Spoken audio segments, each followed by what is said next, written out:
Night in 1963, Michael Myers did murder his sister in that upstairs bedroom with a large butcher knife. I remember.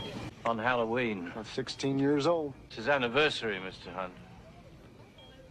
He came back. So this is what I picked up. It's the Michael Myers mask. It's going to be the Rob Zombies version. It also comes with this knife, which is cool because Carnage has these weird blades to grow out of his body. So we can probably do something with that too. A few years ago, I repainted 2 masks of his buddy Jason. One, I turned into this pretty cool knife block, and the other, I venomized it. And I feel that's exactly what Michael Myers needs. But instead of using venom, what other symbiote is out there? Carnage! And that's who we're going to be using today.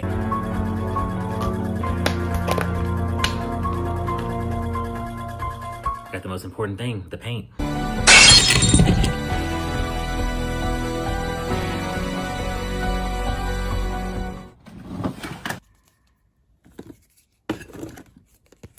First thing I want to do is beat this mask up a little bit more. It has some scars, but I really like how scarred up this mask is. So I'm going to try to mimic a little bit of that, only on one side because the other side is going to be for Carnage. And to do that, we're going to be using a variety of tools. But we're going to start with this soldering iron and this sandpaper. I met him 15 years ago. I was told there was nothing left. No reason, no conscience, no understanding, and even the most rudimentary sense of life or death, of good or evil, right or wrong. I met this 6-year-old child with this blank, pale, emotionless face, the blackest eyes, the devil's eyes. I spent 8 years trying to reach him, and then another 7 trying to keep him locked up because I realized that what was living behind that boy's eyes was purely and simply evil. It will destroy you too. One day, Michael, this rage which drives you, you think if you kill them all, it will go away. It won't. You have to fight it in the place where it's strongest, where it all began. If you want to get rid of this rage, Michael, go home. Go home! Go to your house. I shall be there waiting for you. You'll find her waiting for you.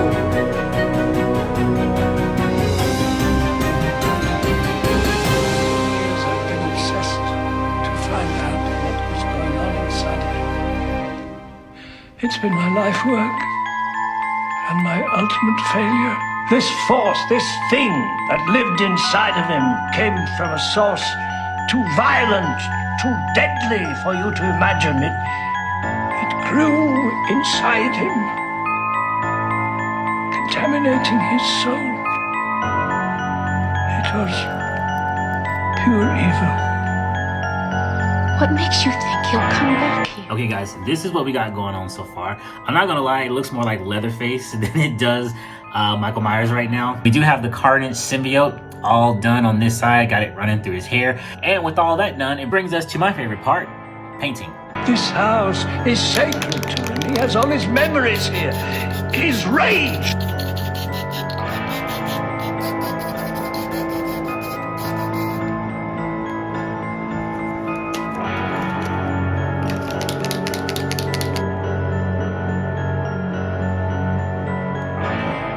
So the Posca pens are not the best for painting on the hot glue. It's literally rubbing right off. So we're just gonna use the old-fashioned acrylic paint.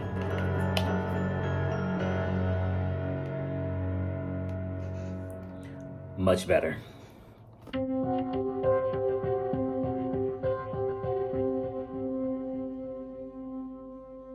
It became an obsession with me until I realized that there was nothing within him, neither conscience nor reason, that wasn't even remotely human.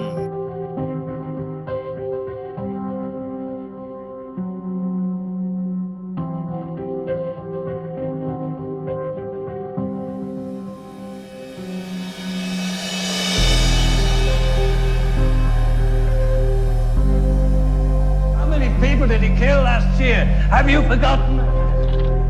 Your own daughter? But you never looked into his face, did you? You never saw his eyes. You never saw that nothing, no expression, blank. My memory goes back 12 years to the night when I offered. I'm going to show you. I'll show you something. Look at this. Look at that. I prayed that he would burn in hell.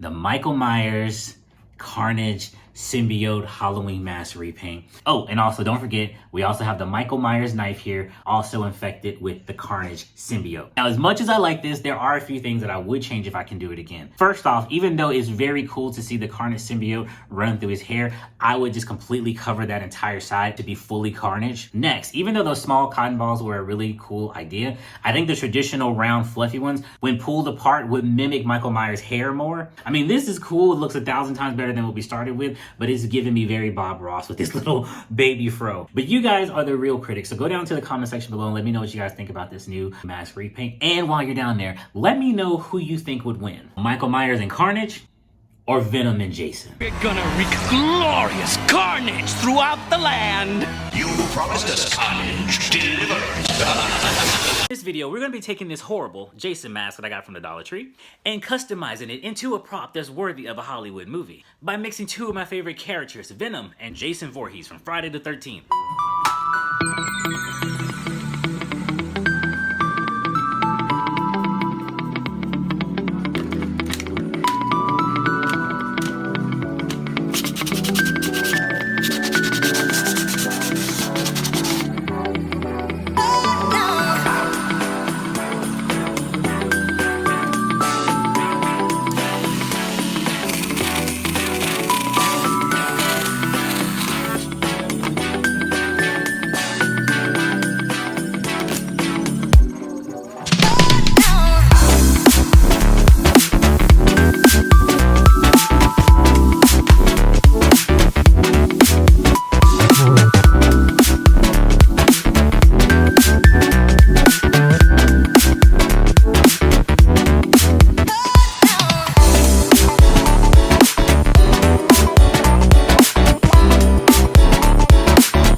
noticed after the first round of shooting all my ending shots, I forgot to add Jason's signature chevrons on his mask. So all I did for that was mark it off with some painter's tape and then fill it in with some acrylic paint.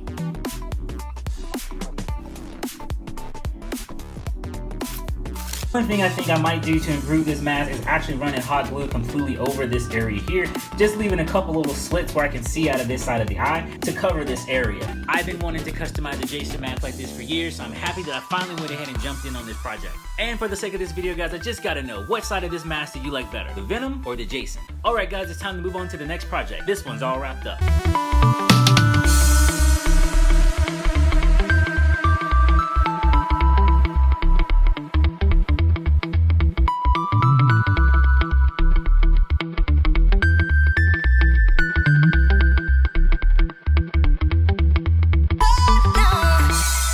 Jason was my son, and today is his birthday. One more mask. In this video, I'm going to be finishing up a custom that I was meaning to do for Halloween, but time just got away from me, and these days just don't seem to last as long as they used to. This project was the one I wanted to do all along for the month of October. I probably should have just did it first. Now, this custom was inspired by this very popular image I'm sure most of you have seen if you are a fan of comic books. More than likely, this is probably a 3D printed of a Deadpool, but it is an awesome customized knife set holder. So I thought, who else can we use that can also take a few blades? And you guessed it, none other than my favorite horror icon of all times, Jason Voorhees, who is the inspiration for this custom build that we're going to be doing today. Now, I know what you're thinking. There's no way you're going to be able to use all these random items to make anything. But don't worry, guys. I got a plan. So stay tuned, because I want to show you how to make your own custom knife block. Let's go. All right, guys. Happy Friday the 13th. We are back with another custom. So we're going to start off with this styrofoam head as well as this glass vase. I got this glass vase or vase, however you want to say it, from the Dollar Tree. I'm going to start just by outlining the rim of it so I know how wide I need to make this upcoming circle, because we're going to hollow this thing out. The styrofoam head I actually got from Joann Fabric with a coupon. I can't remember exactly how much it was, but it wasn't no more than probably about $5. This right here is a soldering iron. I'm just going to use this to start to hollow out this. It's much easier to use this than trying to use like a spoon, or you said you saw me struggling with that knife earlier, but in combination with both of them, they both work and help me get this done. If you're going to be using the soldering iron, please wear a mask. This stuff is highly toxic and you do not want to be breathing this in. So what I'm doing here now is just making some random battle wounds all over the styrofoam head to represent Jason's rotting face. He's literally a zombie, probably one of the most undefeated zombies there ever was. And that container of sand that just slid in actually isn't sand, it's concrete.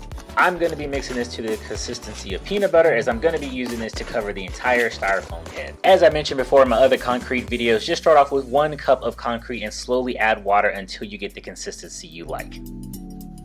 From here, just start globbing on big amounts of concrete to start rubbing it all over. It's probably best to wear gloves when doing this, but I was feeling a little reckless today, so I just started using my hands. Now this is going to happen, but just be sure to dig out all of the holes that you made when you were using the soldering iron. You want those wounds to show. Now you're probably wondering, why are you covering this with concrete? I wanted to give the styrofoam a different texture, plus give it a little bit more weight so it wouldn't be so light. Also too, I knew I wanted to spray paint this, and spray paint and styrofoam just doesn't mix. It will literally eat away at the styrofoam head. So while that's drying, we can move on and start customizing the Jason mask. Here I'm just using some really coarse sandpaper and just sanding all over the mask. This not only weathers the mask, but also preps it for the spray paint that I'll be using later. Now this mask is not movie accurate at all. I mean, what can we expect? We got it from the Dollar Tree. So all I'm doing right now is just adding some of Jason's signature details all over the mask. I wanted to take this a little step further, so right now I'm just mapping out where I'm going to be cutting out a damage crack on the mask as well. At this point, I'm going to go ahead and move these elastic straps. I won't be needing them. I'll be making my own out of foam sheets, but do save them because you might be able to use them in future projects later. I'm going to be using a few more extra tools here to really bring out the damage and details of Jason's mask. Again, if you are going to be using a soldering iron, please do be careful and wear a mask. I feel like I said mask like 40 times already. But anyway, moving on. To make sure the pre-cut holes match the new ones I'm creating, I went in with the soldering iron, giving them the same type of detail. Now we're moving on to the battle damage crack. I started out using the soldering iron for this, but I found it was just easier to just get some regular scissors and cut it out. This plastic was pretty thin already, but I still went back in with the edge of the soldering iron to smooth out and detail the edge of that seam. Now, ordinarily for Jason Shamrons, I would normally just paint them on here, but I thought I'd do something different and kind of give them more of a weathered, engraved look. So I'm just taking the soldering iron and just kind of roughing up this area. I also decided I want to go ahead and make the top one a little bit lower, so I'm just repositioning that one right now and burning out the details. For the mask, we've actually reached my favorite stage where we actually get to paint this thing.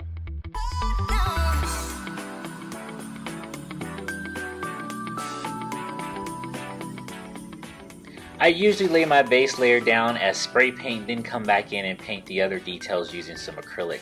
This right here is a yellow wash. I actually mixed some water in on this sponge, and I'm just kind of going over this because Jason has a tint to his mask. So I'm going to do my best using some yellow and brown washes to try to get that look. And that's looking good to me. We can move on to the next thing. I got some black paint as well as some brown paint. I'm just going to be using this to fill in some of the other details like around his eyes and even going back over the holes that we burned in, just bringing out the grit and the grime of Jason's mask. If you don't know, Jason also spends a lot of time at the bottom of Crystal Camp Lake or Camp Crystal Lake. So I'm just using this green here to represent some of the algae that might have been attached to his mask while he's been underwater. Now I'm just filling in the chevrons with some red, and while it's still wet, just taking a little bit of brown, and this is how I'm dulling out the red to make it look kind of more of a dark burgundy, not so bright. So after this dried, I was not satisfied with this at all. I probably could have added some more layers and saved this. So I'm just going to go with my original plan, which is to mix some plaster and some Mod Podge. This plaster I actually got from the Dollar Tree as well. All I'm doing right now is just removing some of the concrete that's settled in some of the grooves, because I do want those to be represented as the battle wounds and scars on Jason's head. Alright, now that we got him all cleaned up, it's time to move on to this mortar mix that I'm going to do.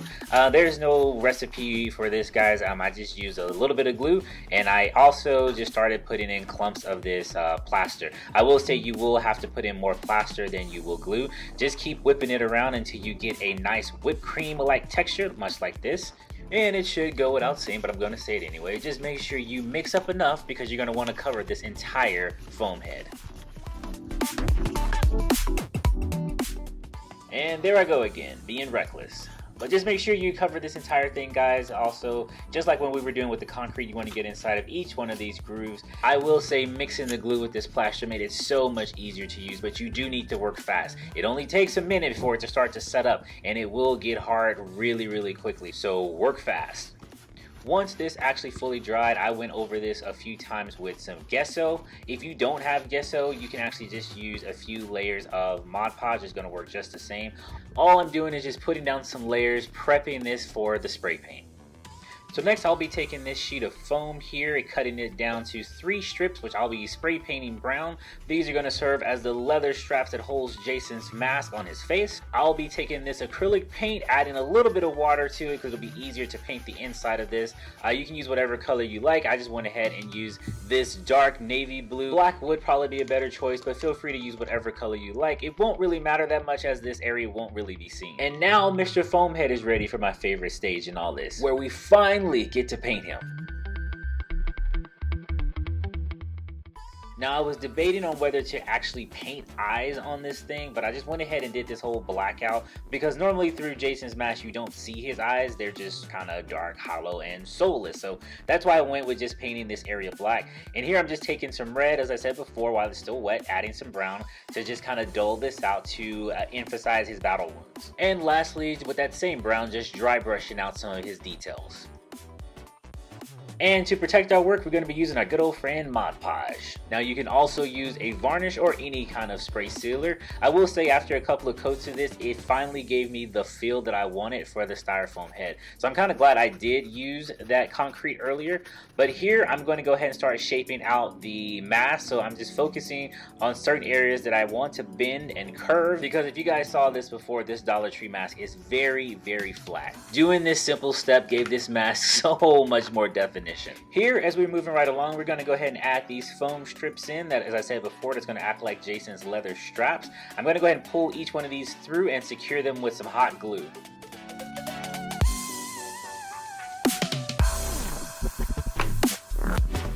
Tra-la! And I made these screw heads from the same type of foam sheets that I made the straps from. All I'm doing right now is weathering everything and painting in any details that I missed. And once everything was completely dry, it was time to glue the mask and the face together. Now we're ready for the final step. Get your vase and those kidney beans. Insert vase.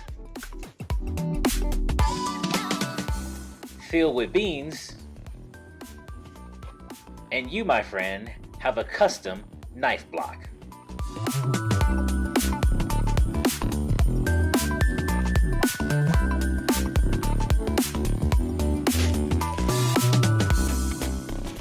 And just like that, we have the custom Jason head knife block. I've been wanting to do this project since October, and I'm happy that I finally got to do it. Thank goodness Friday the 13th came in November this year. And remember guys, all the main items that I used to create this came from the Dollar Tree. Well, minus the styrofoam head. As far as the Jason mask, I know the look of it isn't exactly movie accurate, but I wanted to do my own variation of it. I feel like you can take the liberties to do what you want to really make it your own. So a few takeaways from this, guys. You guys are probably asking, why did I fill this up with kidney beans? The look and color of the kidney beans already look like brains, so I thought that'd be cool to put it here in the top. Now you don't have to limit yourself to beans. I've seen people use all kinds of different types, ranging from other items such as spaghetti, pasta noodles, and rice. I just feel like these are good alternatives because you can always switch them out to keep your knife block clean. And two, you don't have to worry about making any pre-cut slots. Using those items will adjust to any blade that you have. So in turn, I am very happy with how this came out. There are a few things that I would love to do differently. If this was a better mask, it would probably fill out the eye holes. You can actually see kind of around them. Maybe I'll put something behind the eye holes to really block them out. But all in all, I'm happy with this. I mean, we have a Dollar Tree mask, a styrofoam head, and some random items we got from the Dollar Tree, and turned it into this Jason head knife block. I think that's a pretty sweet custom. And in case you haven't seen how I made these guys, I'll put the link in the description box below. Let me know in the comments below what you think of this new custom. I'm heading off to the next video, guys. This one's all wrapped up. I hope to see you there. But until then, I'll catch you on the next one.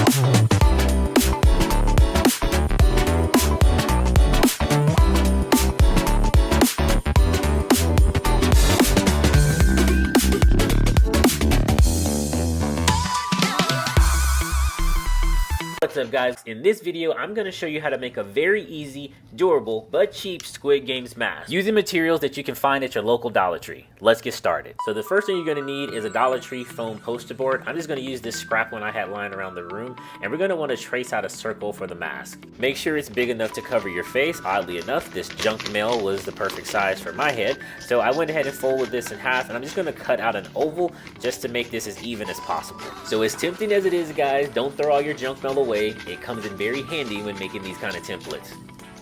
And as you can see, we got a pretty even oval here. Wow, I do have a big head. Alright, on to the next step. So go ahead and grab that foam poster board and we're going to trace the outline of this template. Then grab your handy dandy X-Acto blade or some scissors and we're going to cut this out.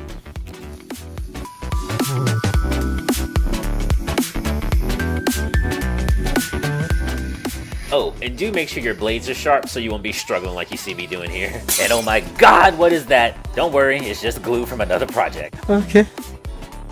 Alright, now that we have this cut out, we need to give this thing some shape because it's very, very flat, and that's not how it is in the show. I literally start bending this with my hand to form a more dome shape. That's one thing I like about this foam poster board, it's very strong and it'll hold its form. Make sure you go around and crease all your edges. You want to do your best to try to shape this.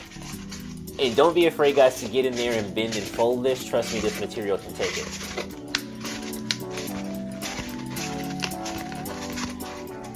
We want to do our best to round this out. As you guys can see, it's a lot more curved and it's no longer the dinner plate it used to be. So now we need a way to see. So let's make some eye holes. To make sure I got the position right, I just placed the mask to my face, used my fingers to find where my eye sockets are, and marked it with the pen. You can press into the foam board ever so slightly, just don't poke your eyeballs out, and then you'll get a little indentation so you know exactly where you need to cut. Now at this point, you can go ahead and paint your mask with some spray paint or acrylic, but I want to make mine a little bit more durable, so I'm going to layer it up with some duct tape. Do your best to try to lay this down as flat as possible. You don't want any wrinkles, and don't worry if anything hangs over the edge, you can always fold it over.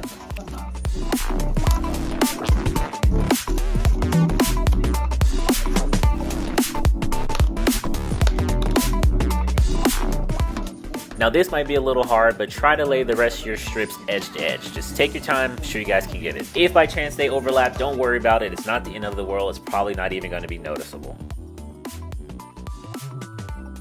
Now that we have this fully covered, let's go ahead and cut out the opening for our eyes. I just folded the flaps in on itself. This is going to cover up any white of the poster board, plus it's going to reinforce this area. The duct tape makes the mask that much stronger, also helps keeps its shape. You'll probably notice that the edge of the duct tape leave these seam lines. You can cover this up with a Sharpie, some acrylic paint, but I'm going to go ahead and hit it with some flat spray paint because to me the duct tape is a little too shiny and I want to dull this down. The next item up for grabs is going to be this mesh fabric or tulle. You can actually use some of the mesh liners I've actually seen at the Dollar Tree. It should work just the same. I actually got this one from Hobby Lobby. It was $3.99, but you guys know Hobby Lobby has that 40% off coupon, so it wasn't that bad. The thing I like about this is it's really good at masking what's behind it, but you can also see through it. So here I'm trying to figure out the best way to cover this without wasting too much of the mesh. I think this is the best way to go.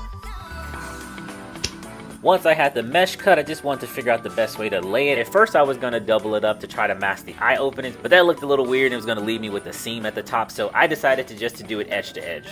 I'm making sure I have enough mesh all the way around because I'm going to have to fold this over. Alright, that's looking good to me, so I'm going to use this stapler to secure it.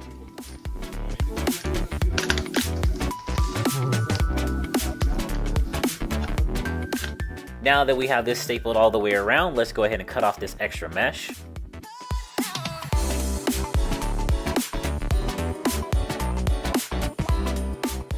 Some staples might stick out and the edge of this mesh can be kind of rough, so just to make this a little bit more safe, I'm going to go around this entire thing with some of that duct tape.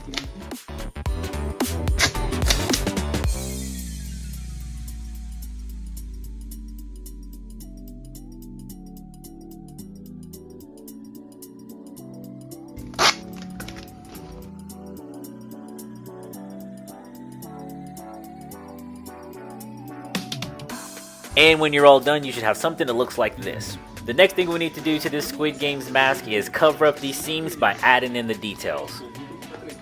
You're going to need one of these foam sheets. If you don't have it in black, you can always paint it. I got mine from Hobby Lobby, but I know Dollar Tree now sells them, so you can get them from there. Now, based on the measurements of your Squid Games mask, you're going to want to cut out one that's about 1 inch thick and also cut out a few small ones. We're going to use this to trim and detail the mask.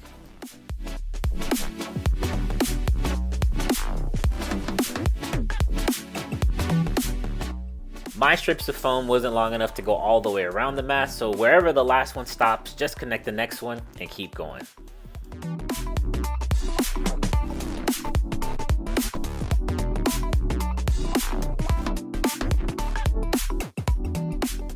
Now that that's done, we can finish adding the rest of the details to the Squid Games mask.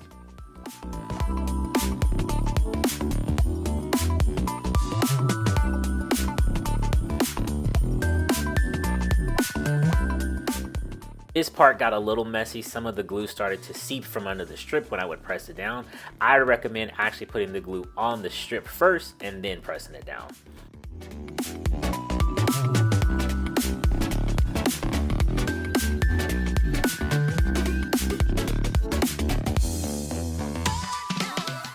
This part I just started sketching out and freehanding the shape I wanted to put on my Squid Games mask. I was actually thinking about doing some foam sheets in this shape, but for the sake of the video and keeping it simple, I just went ahead and painted it.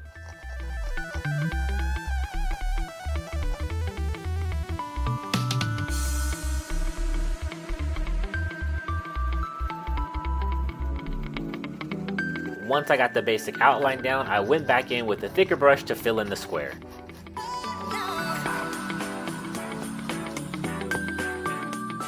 There are a few areas I'm going to have to go back in and correct with some black paint, but I think it looks cool for now. With those scrap pieces of mesh, I want to layer them up because I want to darken the inside of the eyes. You can use as many layers as you want, just as long as you can still see through the mesh. And just to secure everything in place, I'm just going to go over it with some duct tape.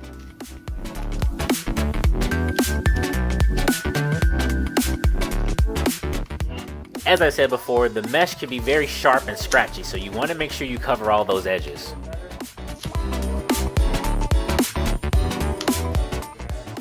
And just to protect my nose, I put a strip right through the middle. There's a few areas where the white paint smudged and some of the glue is starting to show through, so I'm just going to hit it real quick with some of that matte spray paint. Again, you guys can use acrylic if you have it. With the last of my foam strips, I'm going to go ahead and glue these together to make a strap for the mask. Give it just a second to cool down and press it together pretty firmly. As you guys can see, once it bonds, it's pretty strong. And to attach this strap, I just used some hot glue on both sides.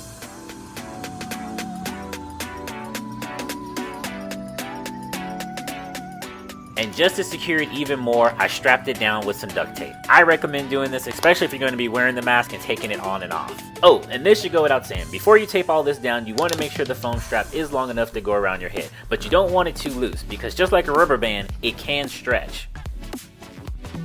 So after I tried it on, I have to say it was very comfortable, loved the way it looked, but the only thing that was bothering me was the white paint on the mesh. I just didn't like the way that looked, so I think if I was to raise it up a little bit, it would look a lot better. And that's exactly what I did. I just took some black paint and just started erasing that line. I wanted to make sure that it was really getting under the mesh, so I hit it with a few shots of black spray paint. And after redoing the border of the square with the white acrylic paint, I have to say it looked a lot better. Now I told you guys that band was strong. I was able to pull this mask over my glasses without it even breaking. I don't know about you guys, but I find this mask very creepy. It's a very simple design, but it's just something about it that freaks me out. Anyway, if you're not too freaked out and you like this video, don't forget to hit the like button. I'm always trying to find a way to make some cool low budget crafts and DIYs to bring to you guys, so be sure you are subscribed so you don't miss the video. Also, I'm kind of an artist, so be sure to check out some of my glass art and other paintings on this channel. I'm heading out, guys. I'll see you next week on a brand new video.